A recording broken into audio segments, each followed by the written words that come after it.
Hello, everyone, and thank you for joining us today. I'm Nicole Russell, Interim President and CEO of DEMA, and we're glad you're here for simple ads that work for Facebook and Instagram. If you're currently running ads or even just thinking about it, you know how easy it is to feel like you're guessing your way through the process. Today's session is designed to take some of that guesswork out and give you a more practical, data-driven approach. Over the past few days, we shared a pre-recorded overview of DEMA's neighborhood brief. Today's session builds on that foundation and focuses on how to apply that information to create more targeted, effective ad campaigns. Before we get started, if you have any questions as we go, please feel free to drop them into the chat or the Q&A panel. We'll save time at the end to go through those, as many of them as we can. I'm pleased to introduce today's presenter, Rachelle Reimers, DEMA's Communications and Publications Chief. Rachelle has spent more than 13 years leading DEMA's marketing and communications efforts, developing campaigns and resources that help our members grow their businesses. Today, she'll walk you through how to use zip code and demographic data to build smarter Facebook and Instagram ad campaigns so you can reach the right audiences and connect with customers who are most likely to convert. Rachelle, I'll go ahead and turn it over to you. Thanks, Nicole, and thank you all for being here today. Before we jump in, I want to briefly connect this back to the data that you have seen. As Nicole mentioned, we previously shared a pre-recorded webinar featuring Tom Ingram that walks through the neighborhood brief along with a couple of sample data sheets that you will be using today. If you had a chance to review those, that's great. You'll be able to follow along more easily. And if not, that's okay too. I'll call out what you need to know as we go along. We'll also include the neighborhood brief overview again in our follow-up emails so you can revisit after today's session. Now, the data in the neighborhood brief is incredibly powerful, but on its own, it doesn't grow your business. What does make the difference is how you apply it. So today we're going to focus entirely on that, how to take the data from the neighborhood brief, or really any data you have on your potential customers, and turn it into targeted, effective Facebook and Instagram ads that actually reach the right people in your local market. So let's get into it. If you have those sample sheets nearby, go ahead and pull those up or have them in front of you. I'll be referring to them as we go along. The first sheet shows us two key things: who your most likely customers are and where to find them. Our most likely customers are our open water target segments 2, 3, and 5. And for this sample store and this sample data, our top performing zip codes are listed here, 87501 and 87505. So we'll be using those zip codes for our targeting as we set up our audiences. And then this second sheet gives us a deeper look at one of those particular customer segments, in particular segment 2, and they've given it a cute little name called networked neighbors. So this gives us a better understanding of who these people are. You'll see here at the top, we've got a paragraph description of these folks, and then it goes in to gives us our statistics, lifestyle traits, demographics, a little map of where you can find them throughout the US, and so on. So to get started, I'm going to read you the description of these networked neighbors. It says, networked neighbors is a family portrait of suburban wealth, a place of expensive homes and manicured lawns, high-end cars, and ski vacations. This lifestyle is characterized by married couples with children, high technology use, graduate degrees, and six-figure incomes earned by corporate executives, managers, and business professionals. It then goes on to list some statistics, how many US households exist, the median household income. It shares with us that they typically drive Volvos, eat at California Pizza Kitchen, shop at Pottery Barn, like to watch Major League Soccer games, stream Spotify, plan ski vacations. They live in suburban areas. They're wealthy, often millionaires, some of the highest households to use technology. Their age ranges fall between 45 and 64. Typically have kids at home, typically are homeowners. Their employment levels are usually management and professional, and the educational levels are usually graduate degree or higher. So we get a pretty good sense of who these folks are in our networked neighbors segment. So with that being said, we're going to use all that data to build out our audiences and then pull those audiences into our campaigns as we create those for Instagram and Facebook. So I'm going to go ahead and share my screen with you. Bear with me one moment while I pull this up, please. Okay, so here I've opened up Ads Manager, and I'm just using kind of a demo account here for the purpose of this demonstration. Now, the first thing we want to do is we're going to set up a handful of audiences based on the data that we have from our neighborhood brief, and then we're going to pull those in as we set up a campaign. So first things first, on the left-hand side here, we are going to select audiences.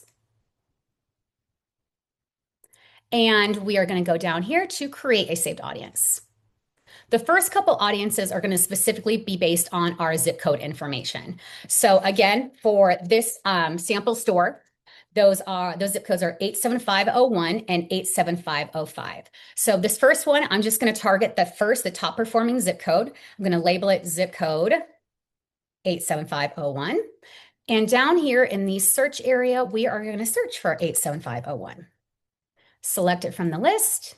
It's going to list it right here. And if we scroll down a little bit more, you can see it populate on our map here. We're not going to change any of the other criteria at this point. Our only variable right now for this audience is going to be the zip code, the location of these folks. So once we've done that, we're going to create a saved audience.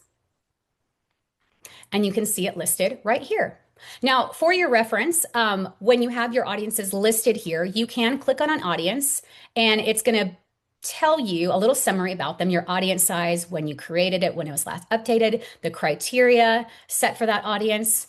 On the usage tab, they'll tell you what campaigns it's being used for. History is going to tell you any changes that have been made to it in the past, and so on. So that's a good thing to know when you're building these out if you need to refer back to that.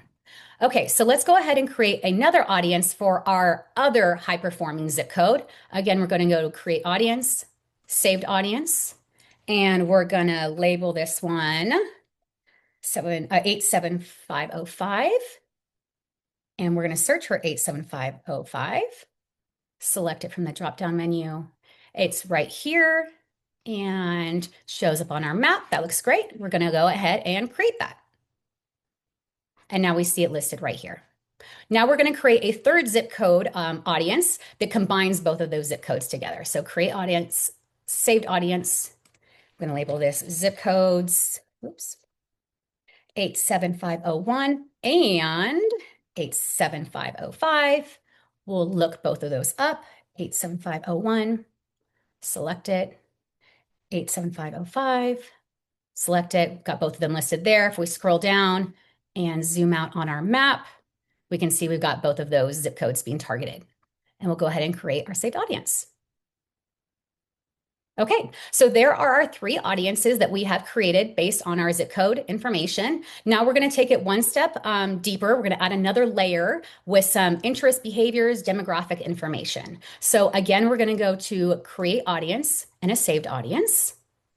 And for this audience name, since I'm pulling the information from my neighborhood brief, this household segment that is the networked neighbors with that cute little name, I'm going to go ahead and call it networked neighbors. And I'm going to list the two area codes that I'm going to be targeting for my own reference, 87501 and 87, oops, that's not an and. Let's try that again.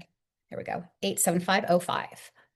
Okay, the first thing we're going to do, as we did before, we're going to search our locations, 87501, select it, and also 87505, select it. They're both listed there. We're going to check our map, make sure it looks okay.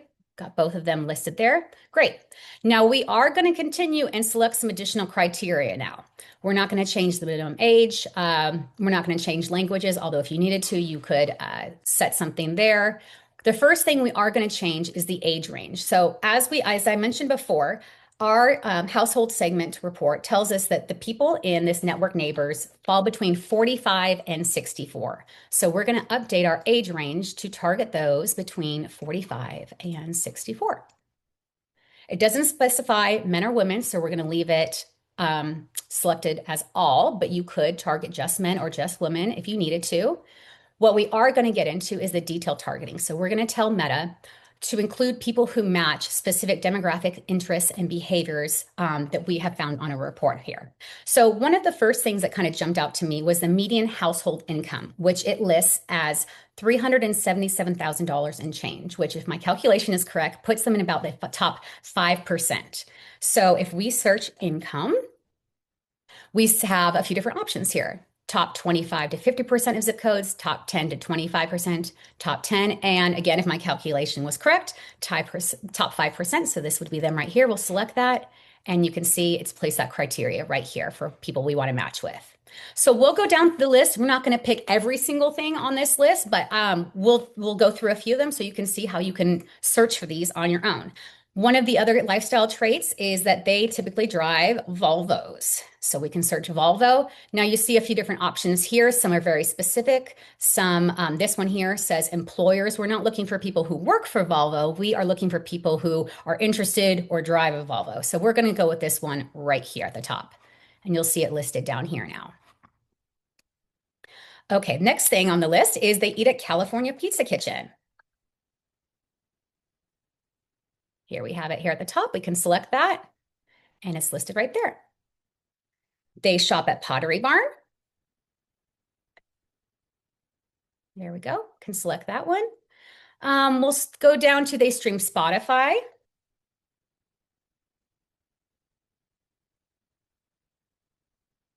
It's added it right there. And another one that popped out to me was the presence of children or kids. It says most of these households have kids. So we can search parents. And again, we have a few different options here. It says parents all, so any parent, and then it also breaks it down into the children's ages. So parents with adult children, teenagers, preteens, early age school children, and so on. So depending on your target market, your audience you're trying to build out, you could specify, you could select a few of these depending on how old the children in the household are. For this demonstration, I'm just going to go ahead and pick all parents. Okay. So you can see we're starting to build out our audience here with some very specific criteria. And this is, I should specify that the people, when you tell Meta to look for these folks, you're telling it to find anybody who matches any of this criteria here, not specifically all of them. It could be one, it could be several, it could be all, but it doesn't have to be just any of these specifically. Now, if you wanted to narrow it down more, now with a local audience, it's already going to be a smaller audience, say compared to like a nationwide audience. So if you're doing a local ad, it's already kind of small. So you might want to be cautious about narrowing it down too much because then you're not giving Meta enough to work with. But in a situation where maybe you do want to narrow it down, I'll show you how you can do that so you're aware. You would click on narrow audience here, and it's going to tell Meta to find people who match any of these here and must also match whatever you specify down here. So let's go ahead and specify something. One of the things that was mentioned in our report is that a lot of these folks have graduate degrees. So let's say they must also have a graduate degree. So let's go ahead and do education. And again, several options pop up here. High school, some college, some high school, master's degree. Let's go ahead and select that one. So that would mean you're telling Meta to deliver your ad to folks who live in these zip codes, are within 45 to 64, are men or women, are matched with any of these interests or behaviors or demographics, but also must have a master's degree. So obviously that's going to narrow it down a lot. Again, you may or may not want to, depending on your general audience size, but if you're looking to do that, that's how you can do it. For this campaign that I'm going to be setting up, I'm going to go ahead and remove it. And we're going to go ahead and create our saved audience. And there is our network neighbors targeting those two specific area code or zip codes, excuse me. Okay, so now you could repeat this process depending on however many top performing zip codes you have. You could make different combinations of zip codes. If you had other household segments too, besides just like the networked neighbors, for example, you could build those out as well, all different combinations. So you could end up with quite a few different audiences built out here by the time you're done with everything. We're going to stop here for ourselves and we're going to go over to create a campaign and get started building out our actual campaign here. We're going to go to this green button here, click on create. And I'm going to pause real quick and point out that as we go through this, there are going to be a lot of options at each step along the way. We're going to have options for campaign objectives, budgets, placements, all of that. Those decisions are important, but they're also very specific to your business, your goals, and your budget. So we could easily spend an entire session just on those decisions. But for today, I'm going to keep those parts simple and move through them pretty quickly so we can stay focused on using your data to build out the right audience for our campaign. Okay, so let's see. For the purpose of this demonstration, I'm just going to go ahead and select awareness and we'll continue. So our awareness is going to be our campaign objective. The first thing I'm going to do is name this campaign, and I like to use the naming convention of today's date or whatever date the campaign is going to launch. I give it a name. I'll just call this demo campaign today. And then I like to specify the campaign objective in parentheses. That's just kind of how I like to do it. Okay, so we're going to skip the rest of this here and go to next. We would name the ad set appropriately. And here with the awareness campaign, we have a lot of options, as I was mentioning, that we could choose from. Your performance goal.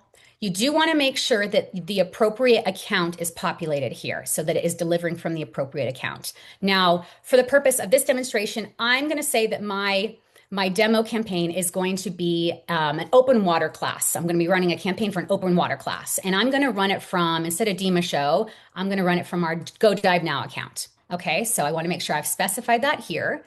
Some other options I have here are to control the frequency, set value rules, determine whether I want it to run a dynamic creative for me. I can set the daily budget for a small local campaign. Maybe I run this at $10 a day.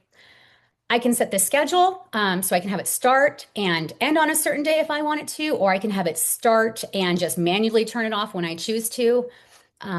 There's other budgeting, scheduling, and ad scheduling options here. But what we want to get down to is the audience controls, because this is where we're going to pull in one of the audiences that we already built into our campaign.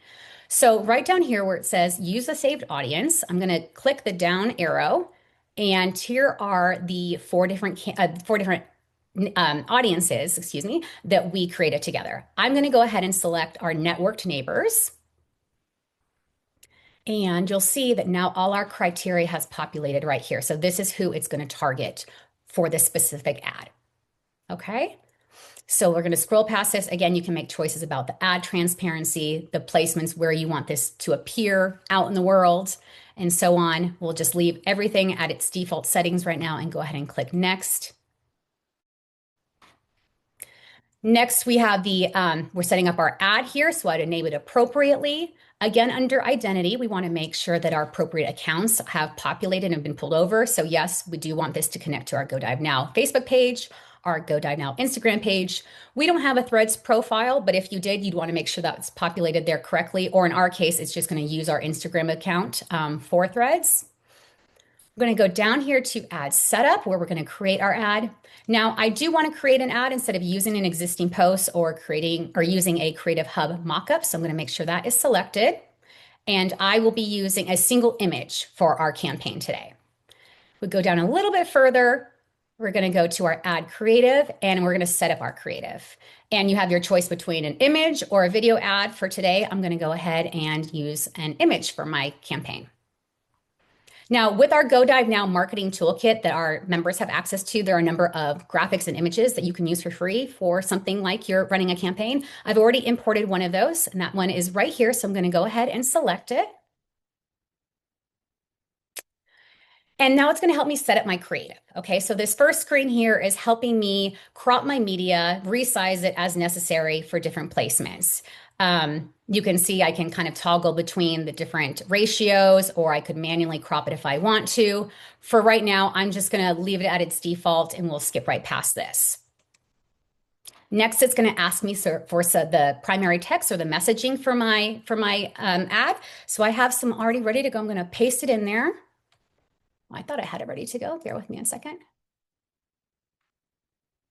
Okay, let's try that again. There we go. Okay, and now what's going to happen is it's going to help me. It's going to try and help me with some AI. Now, as I'm sure we all know, AI can be amazing and AI can be kind of awful. So I would like to extend a word of caution that when it offers you AI suggestions, whether it's your text, AI suggestions for images, call to actions, whatever it is, proceed with caution. Sometimes it does a good job. Sometimes it completely misses the mark. What's important to remember is that you know your business, you know your customers, you know your brand voice best. So, really kind of default to what feels right to you and not just necessarily go with whatever the AI suggestion is. Sometimes there are good suggestions that you might want to select. Sometimes there might be certain phrasing that you want to use and plug back into whatever you had provided it. But just do proceed with caution because sometimes it's not so wonderful. So here you can see it's taken my copy and provided some suggestions based on what I've given it. You could apply all, you could select certain ones. Right now, I'm not going to opt into any of those. I'm just going to continue on to the next screen. Now, I've noticed the past couple of days that it's been a little glitchy. Usually it produces some AI generated images. I am going to click back to media and see if I can get it to cooperate. It's not. Okay. Well, what I can describe what would usually happen here is you get a series of AI generated images, and sometimes they're okay, sometimes they're not so great. What they do is they take that image that I had selected that I had imported for my ad, and it generates some variations based off of that. And when I did this presentation back in November at DEMA show, one of the graphics it produced for me actually had two divers hovering over a city skyline, and it was suggesting I use that for the ad. So again, perfect example of how sometimes AI just completely misses the mark. So do proceed with caution if you do try to use any of those images. Okay, let's continue on. We'll click done here. All right. So let me see. Make sure we got everything looking good so far. Okay. So what we have here, if we look on the right-hand side, are some previews of our ad as they look right now. Now, we do have more options over here about it, depending on where the placement is, if it's in stories or feeds or messenger or in-stream ads, you could go in there and crop it or resize it or change some text, different things like that as necessary. You could select to have music added if you want. Here is our primary text. It does give you options if you wanted to add other options for it to cycle through and kind of test for you. You can certainly do that. A little bit lower, again, it's trying to make some suggestions, some AI suggestions. Again, you can opt into those or not if you like. Further down, let's see. We can opt into creative testing. We can set up event details if you're running an ad for an event. We can do auto translations for languages. And if you are using Google Analytics or something, you can set up tracking to see the traffic that is coming from your ads. And how they're behaving and interacting with it. Now, I'm not seeing the option right now. It's actually unhighlighted or add a destination. It might have been back when we set up our ad. I'm sorry. Let me go back for a second. Sometimes Meta changes things on us, and I want to point out something specific if I can find it about where we direct people to when they click on our ad. Let me see if it's going to let me do this.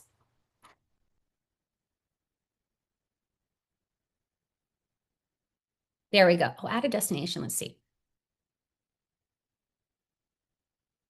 Not sure why it's, here we go. Okay, sorry, thank you for bearing with me. Let's see if that changed our options here. Okay, yes. So this destination, that is basically gonna allow us to determine where somebody goes or what they do after they've clicked on our ad, whether it's they visit our website, they make a call, they start a chat with us, those sorts of things. So for my hypothetical ad of running an ad for open water classes, I, let's say, want them to go to my website. And I do want to point out that when we direct them somewhere on our website, we don't want to just dump them on our homepage and cross our fingers that they're going to find their way to the product listing or the trip page or the class registration page or wherever it is we're trying to send them to. We want to take them directly to that page to take action and make the experience as easy and seamless for them as possible. So let's say my website is, well, it is godivenow.com. But let's say my web page for my open water class is just open water. Okay. So I would put that here. So when they click on my ad, they go all the way to that open water class and they don't have to struggle to find it on their own. Now down here, the display link. So this is a very long, kind of ugly URL, right? And we don't really want all that on our ad. So a display link can be something much simpler like godivenow.com. which is far more simplistic. It looks a lot better, and it'll automatically redirect to this very specific URL where we ultimately want them to end up at. So that is something important to remember. If we continue on down here, yes, so we already talked about the placements and cropping them, the text options, being careful of AI. We can add a headline. So let's just say if this is for an open water class, I don't know, this is not very creative, but let's just say discover scuba. And we can also add an alternative one if we wanted to test a few options. So let's say try scuba. Again, these are not very creative. I'm not suggesting you go with these at all. But depending on the actual placement and the actual ad itself, let's see if I can scroll up and get these to there. You can see it right there. Discover scuba is how it might appear on that specific placement there. You can add a description. You can select from a list of call to actions. So here's learn more. That might be the most appropriate one for booking a open water class or having them register for it. But depending on what you're running your ad for, there is a whole list of options here that one of these might be more appropriate for your specific campaign. And again, so you'll go through all these options until you get to the very end, which ends with tracking. And then once we feel like we've got everything set up properly, we can go to advanced preview. And this is going to basically give you a good sense of what your ads are going to look like when they're out in the wilds. You can scroll through here and see the different placements, the different sizing, and get a real sense of what people will see when these ads are delivered to them in different places, whether it's on their mobile device, their desktop, and so on. And then if you need to go back and make changes to the specific placements, you certainly can. So assuming everything looks good there, I would highly recommend you go through every step one, maybe two more times, just to make sure every option, every decision is exactly how you want it. Everything is appearing exactly how you want it. And then ultimately, you would come down here and click publish. And then it goes into Meta's review process. And that usually takes, I've seen it take anywhere from an hour or two up to maybe like 24 hours. It all just kind of depends on the general volume they have at that time. So that is an example. This is how you can take the data, especially like from the neighborhood brief or any other data you might have on your potential customers, and actually put it into practice when building out your campaigns. Hopefully this gives you a solid starting point for building out your own campaigns. With that, I'm happy to take any questions. Nicole, I'll hand it back to you.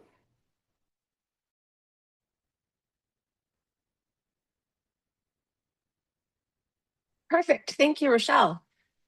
All right, I do have a couple questions for you. First of all, I did want to mention that when using your neighborhood briefs and your details, make sure you're using your neighborhood brief data with your location zip codes, and that will combine the right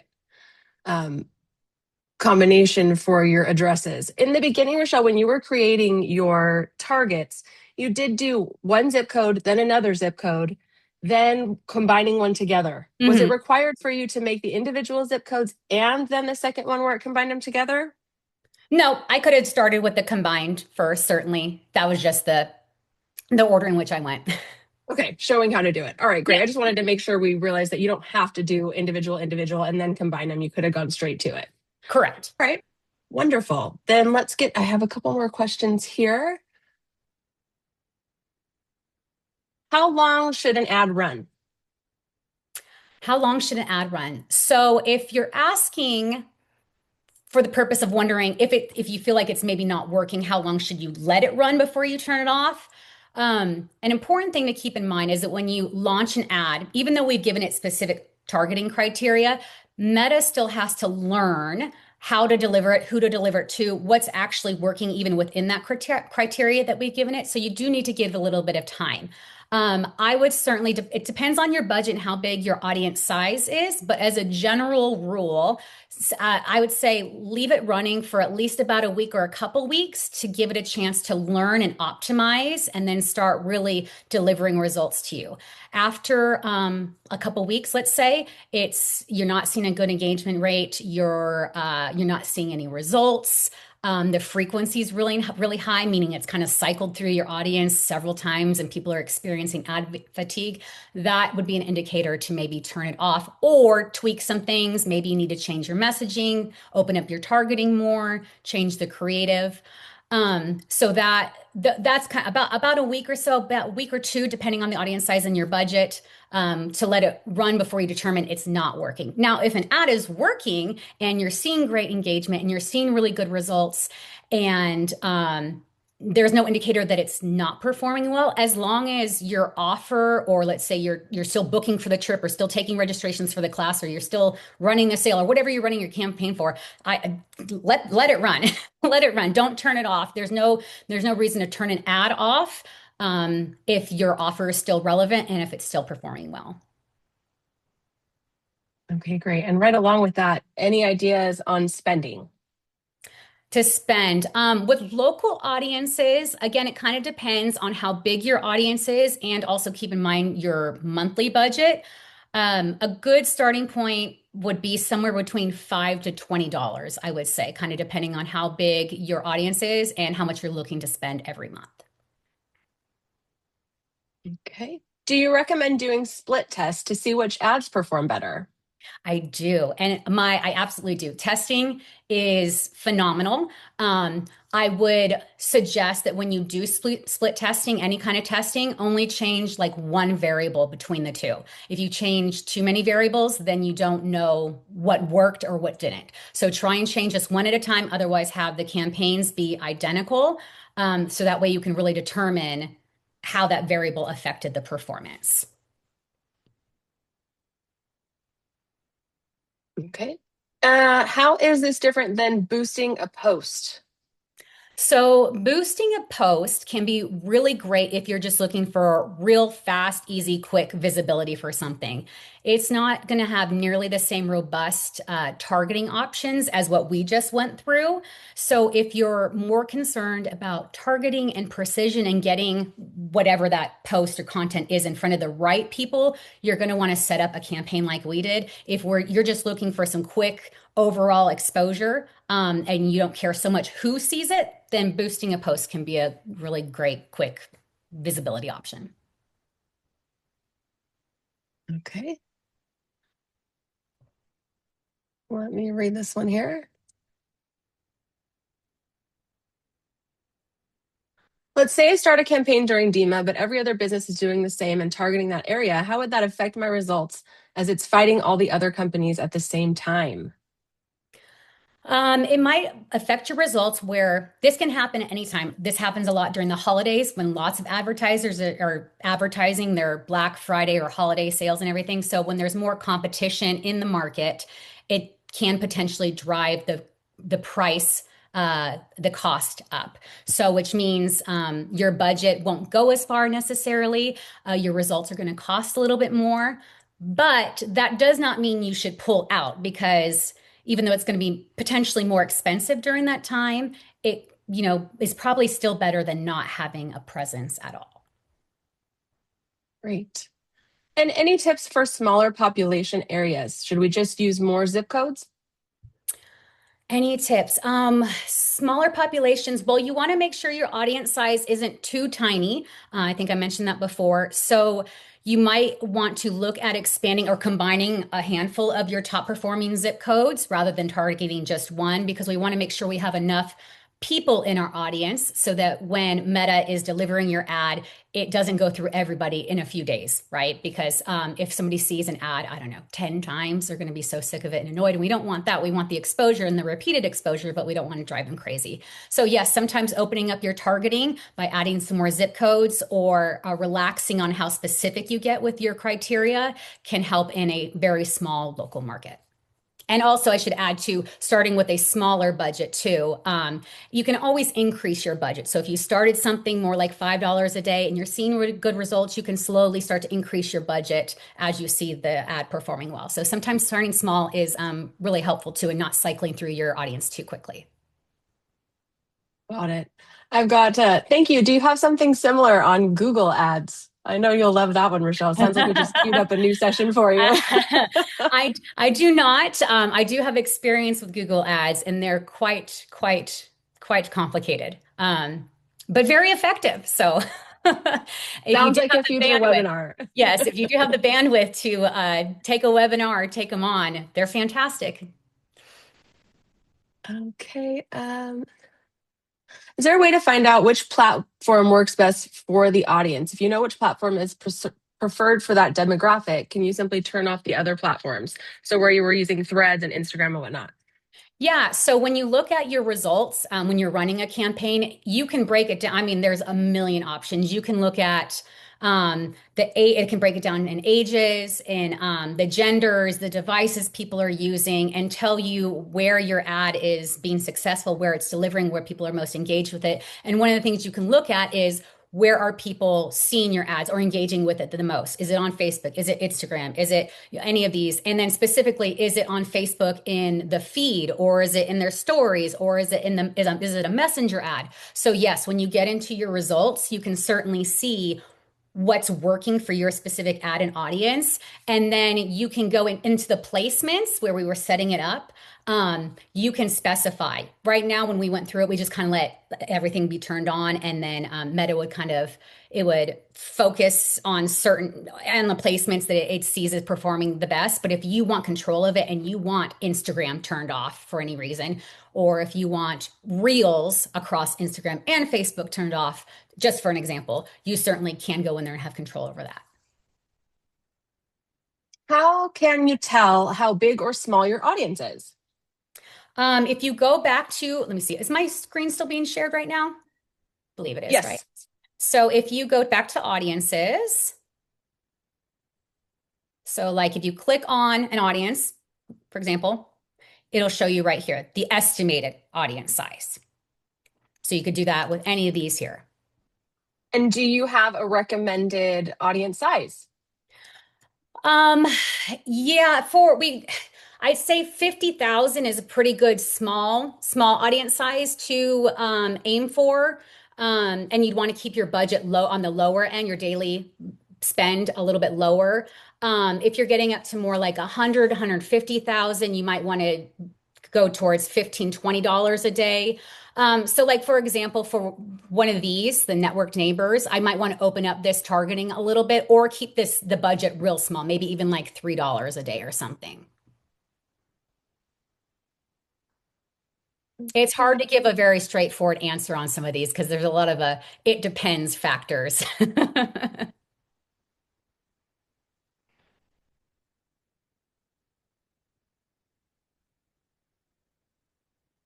Okay, I do have a couple of questions that I want to provide some feedback to. We have a question about getting a neighborhood brief for something separate from your address. So last year we did provide neighborhood briefs complimentary for your member address. We do allow you to request them for a fee if you'd like an additional one. So if you're looking for something outside of your exact address, we have a form where you can request an additional neighborhood brief. And that should be available from your member dashboard. We'll include a link also in a follow-up email that we send out. And the same thing, if you don't have a local market that you're targeting, you can request a neighborhood brief about anywhere. So near your store or near a dive spot or any location that you'd like. So that's how you can get additional details to target the market within Facebook, Instagram, whatever you'd like to use from there. Oh, that prompted another couple questions. Let's say you wanted to promote free diving. Is there a way to pull an audience that has a snorkeling background or interest? Yeah, absolutely. So when we were building out that audience or one of our audiences, down here under the detailed targeting, you could search for, what did they say specifically? Snorkeling. So we could see if there was snorkeling as an option. Snorkeling right there. There you go. Yep. I mean, you can search just about anything, honestly. And if you Can don't you find it, target directly by state? I believe so. Let's double check. There you go. But again, there you want to watch how many that's promoting to and get it down to an audience size that you'd like. Because obviously, the more you're promoting to, the more costly it will be. This is an audience size of almost 100,000. No, 100 million. Excuse me. So obviously that's quite large, and not everybody in there is going to be your ideal. So you definitely want to add some additional criteria to kind of, force Meta to hone in on the people that are most likely to be the customer you're looking for. You don't want it to Yeah, weigh and a if you bunch notice, even as on you. Rochelle did those different demographics, it was changing the audience size. So you just want to pay attention to that and make sure it's not too Mhm. big, but not so small that it's not going to reach anybody in the end. So you really just have to watch that based upon your area or what market you're targeting. Certainly, and this is something you could test too if you run a split ad or two different ads that are identical, other than the like if you're targeting all of California or some specific zip codes within California, if that's the only variable, and see which one does better. I mean, that's another option too to kind of see uh, which performs better for you. Okay, let's see. Did I miss any? We've got a lot of stuff here. I don't think I missed any. So I think that that's all our questions. Okay, great. Thank you, Rochelle, and thank you everyone for joining us today. We hope you found this session helpful and that you're walking away with some practical ideas you can put into action. As a reminder, we'll be sending a follow-up email with the resources we mentioned, including the neighborhood brief overview and a recording of today's session so you can revisit it or share it with your team. If you have any additional questions, please don't hesitate to reach out. You can get Rochelle at rochelle@dema.org or myself at nicole@dema.org. Thank you again for being here, and we hope to see you at future DEMA webinars.